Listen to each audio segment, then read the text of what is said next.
Saudara-saudari dan anak-anak yang terkasih dalam Kristus, dari Novisiat SVD Kuburuteng Manggarai Flores NTT, saya Pastor Freddy Jahadin SVD, menyampaikan ucapan selamat jumpa lagi lewat siraman rohani. Hari ini Kamis 20 Oktober 2022. Injil hari ini diambil dari Lukas bab 12 ayat 49 sampai 53.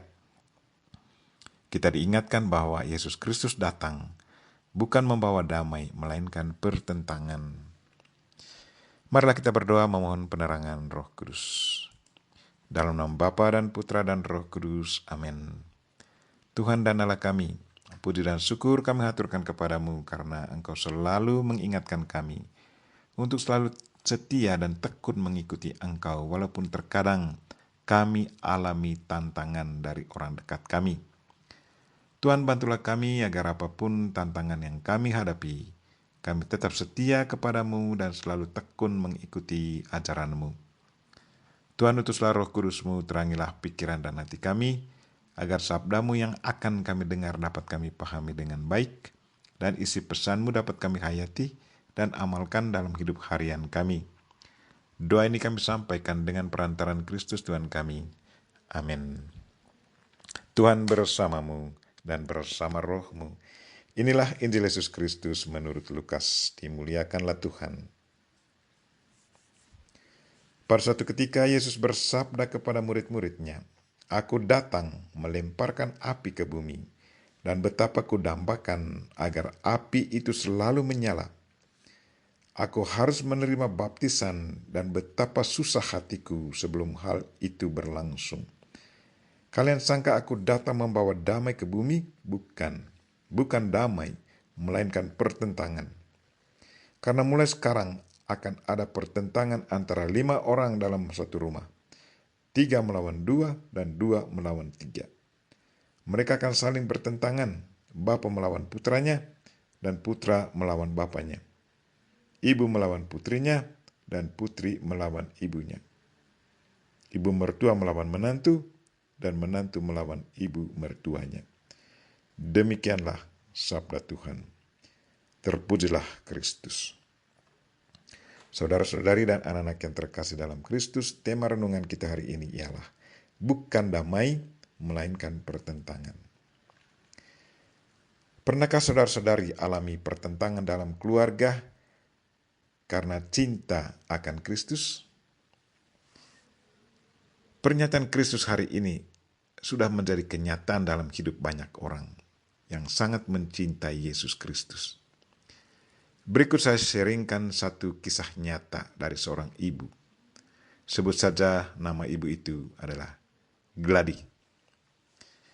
Gladi anak sulung dari satu keluarga yang bukan Kristen. Sewaktu menderita sakit, ia disembuhkan secara ajaib sesudah didoakan oleh seorang ibu Kristen. Mulai waktu itu, Gladi belajar tentang Yesus Kristus. Ada pergulatan dalam dirinya sendiri, karena ia tahu bahwa mengikuti Kristus berarti akan dikucilkan atau dibunuh oleh keluarganya.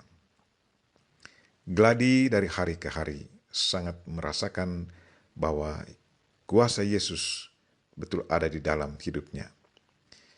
Ia sendiri menjumpai Yesus Kristus.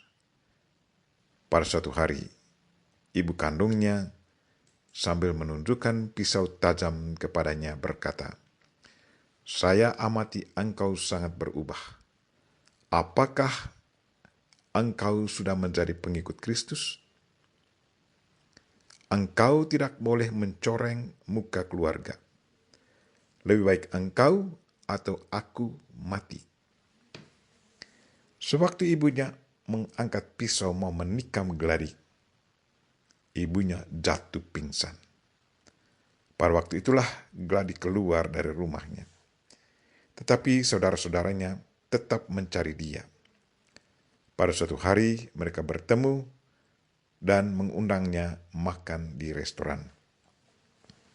Sebelum ke restoran, Gladi melihat apa yang akan terjadi. Ada racun dalam piring makanannya. Sesudah melihat hal itu, ia berdoa meminta bantuan Yesus Kristus. Ia tetap pergi, dan pada waktu makan, saudara-saudaranya mengajak dia makan apa yang sudah disiapkan. Ia menghabiskan makanan itu tanpa ada reaksi negatif sedikit pun. Mujizat terjadi. Racun tidak mematikan geladi. Saudara-saudari dan anak-anak yang terkasih dalam Kristus, apa yang dikatakan oleh Yesus Kristus dalam Injilnya hari ini sungguh sudah dan tetap terjadi dari zaman ke zaman. Bahwa ia datang bukan membawa perdamaian, melainkan pertentangan. Kalau kita mengikuti sejarah kehidupan Yesus sendiri, sejak lahir sampai mati di kayu salib, ia alami banyak pertentangan justru dengan bangsanya sendiri. Waktu ia lahir, tidak ada orang yang menerima orang tuanya masuk ke rumah mereka. Hanya kandang binatang yang siap menampung mereka dan membiarkan Yesus lahir di sana. Sewaktu ketiga raja dari timur datang dan mendekati Raja Herodes, ia sangat kaget mendengar pemberitahuan mereka bahwa raja orang Yahudi baru dilahirkan. Sesudah ketiga raja itu pergi, Herodes siap menyusun strategi mau membunuh Yesus. Herodes tidak mau ditantang oleh siapa-siapa. Sewaktu Yesus mulai mengajar, orang dari golongan atas termasuk pemimpin agama Yahudi, orang Farisi dan ahli Taurat menolak ajaran Yesus dan siap membunuhnya. Puji Tuhan, banyak orang miskin, berdosa, dan orang kafir mendengarkan Yesus. Saudara-saudari dan anak-anak yang terkasih dalam Kristus, pertentangan itu tidak hanya terjadi pada zaman Yesus Kristus, tetapi juga tetap terjadi pada zaman kita.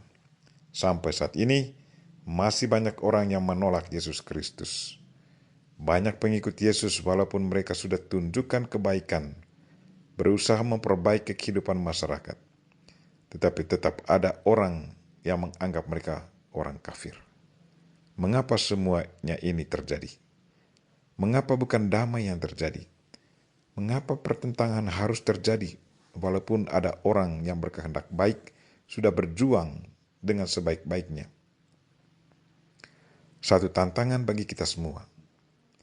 Yang kita butuhkan adalah kesetiaan dan ketekunan dalam iman. Pertentangan terjadi karena orang mau mengikuti kehendaknya sendiri, bukan kehendak Tuhan. Kita promosikan kehendak Tuhan, tetapi orang lain promosikan kehendak pribadi atau kelompok. Kita berdoa memohon kekuatan Tuhan, agar kita tetap setia dan tekun menjalankan ajaran Kristus. Kita memohon Bunda Maria untuk senantiasa mendoakan kita. Amin. Marilah kita mohon berkat Tuhan. Tuhan bersamamu dan bersama rohmu. Semoga saudara sekalian dan mereka yang kita doakan pada hari ini, secara khusus mereka yang lagi sakit, dan segala aktivitas kita sepanjang hari ini diberkati oleh Allah yang Maha Kuasa, Bapa dan Putra dan Roh Kudus. Amin. Terima kasih sudah nonton.